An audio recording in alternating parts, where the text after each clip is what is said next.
Hey guys, it's Vanessa. So today's video I've got is a discussion video for you guys, and it's one that I've been wanting to do for a while, but just haven't gotten around to it until now. So today's topic for our discussion video is villains. So this is book villains, movie villains, or rather TV, film, media type villains. But yeah, let's talk about some bad guys. Some that are great at being bad and some that are maybe not so great. So yeah, let's get into it. Now I mentioned in one of my other videos that I sort of grouped villains into one of two categories. Well, I sort of expanded this a little bit to three categories.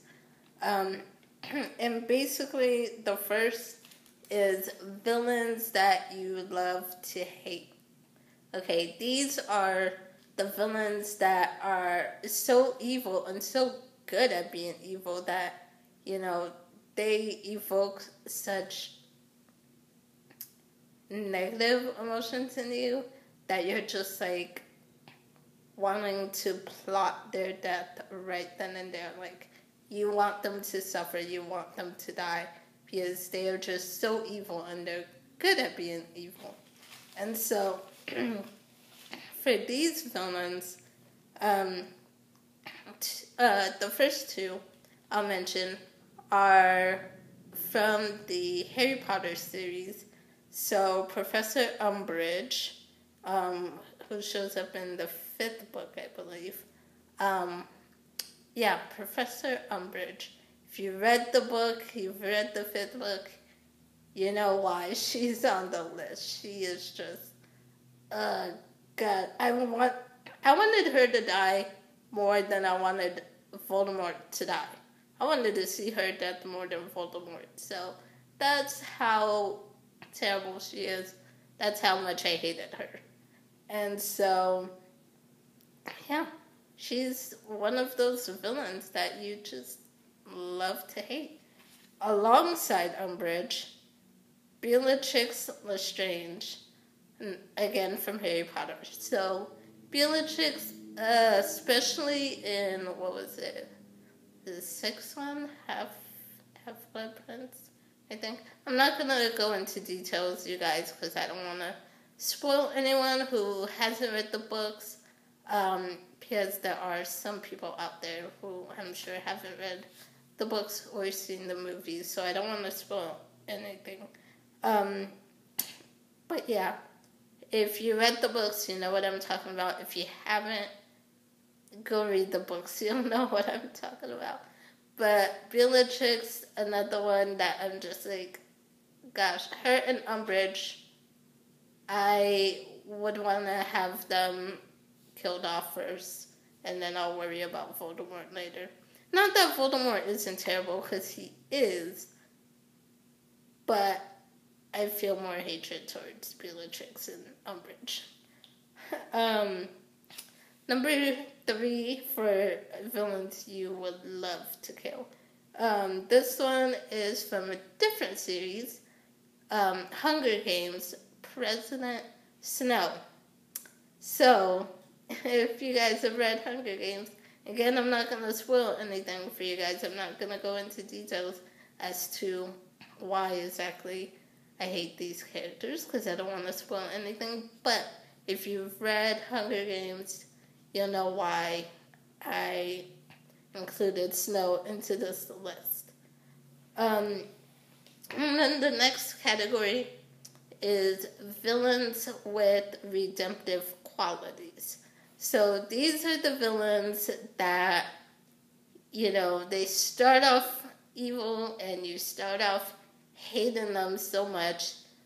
These are the villains that start off in the first category, where you really hate them and you are plotting their death. And then you find out, you see a different side to them, which makes you either feel sorry for them or like them a little bit more.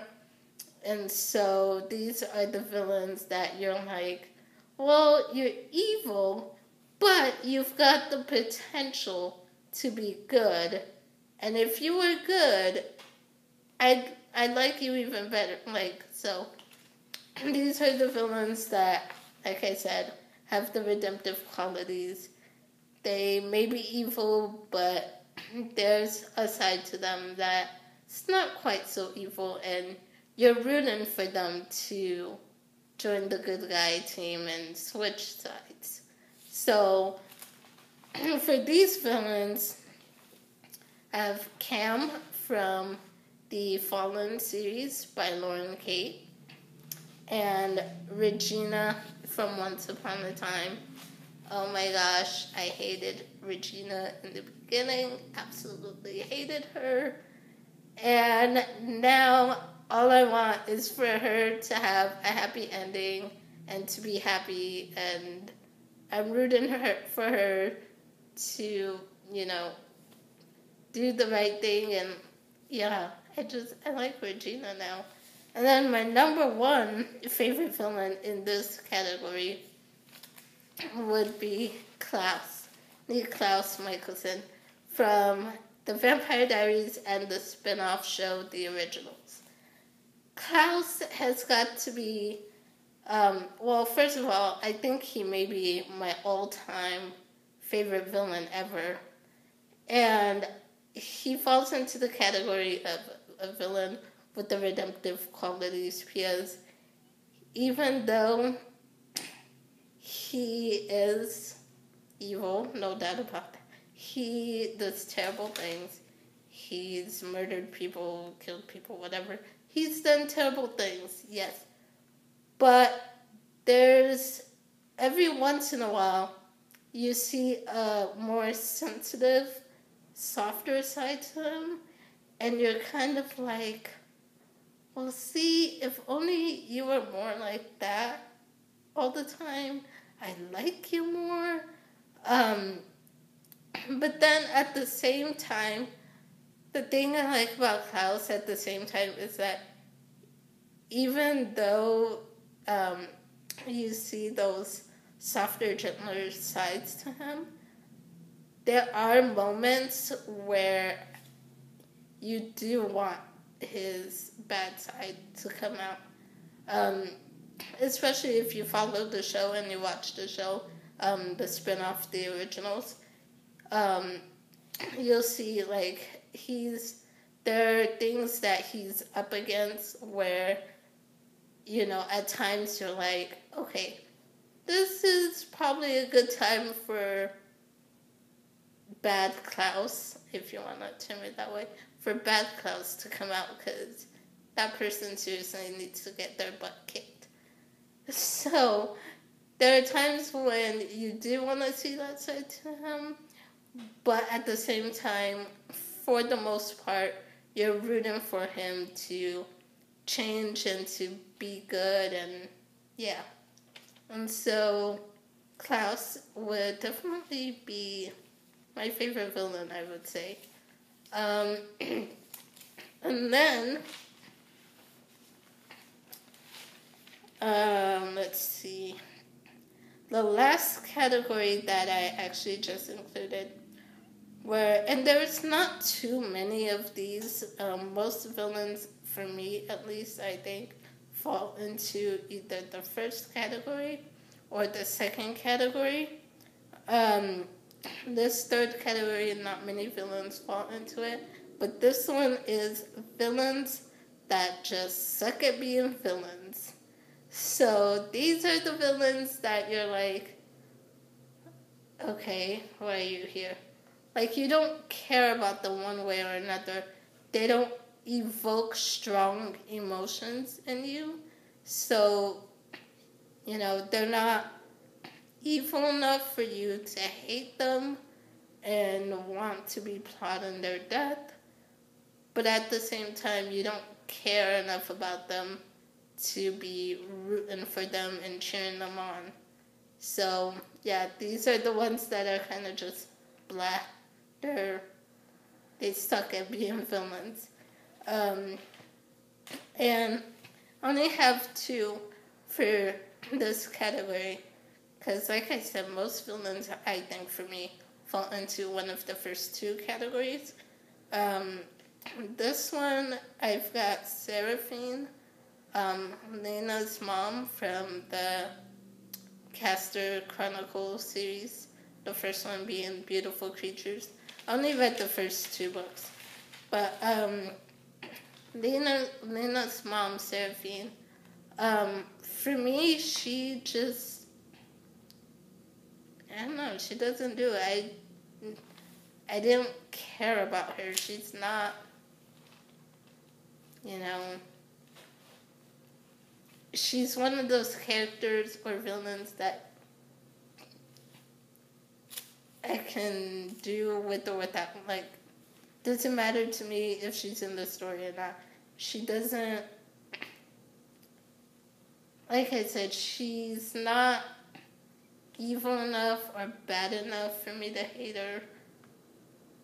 But at the same time, there's nothing making me want to cheer her on either. She's just sort of there.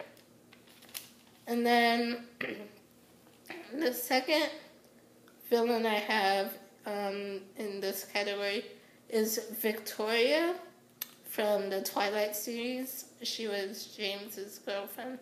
She's more prominently in the 3rd book, Eclipse. She's more seen in that book more. And her as a villain, again, didn't care one bit about her one way or another. She didn't really feel like a real threat. I mean, she's supposed to be a real threat, obviously, in the books, but she didn't feel like a real threat to me. I didn't hate her enough to want to kill her, but I wasn't cheering her on either, so it's just kind of So, yeah, these villains just, I think they need to take Villain 101 or something, because they're just not good at evoking strong emotions from me. So, yeah, but that's it for this discussion video on villains. Let me know what you guys think. Let me know what are some of your favorite villains. Let me know if, you guys have similar categories to this, different categories, or how do you group villains? So let me know in the comments down below, and let me know about any of these villains that I mentioned. Do you think they should have been in a different category? Are they in the right category that they're in? So let me know your thoughts down below, and I will see you guys next time with another video. Bye.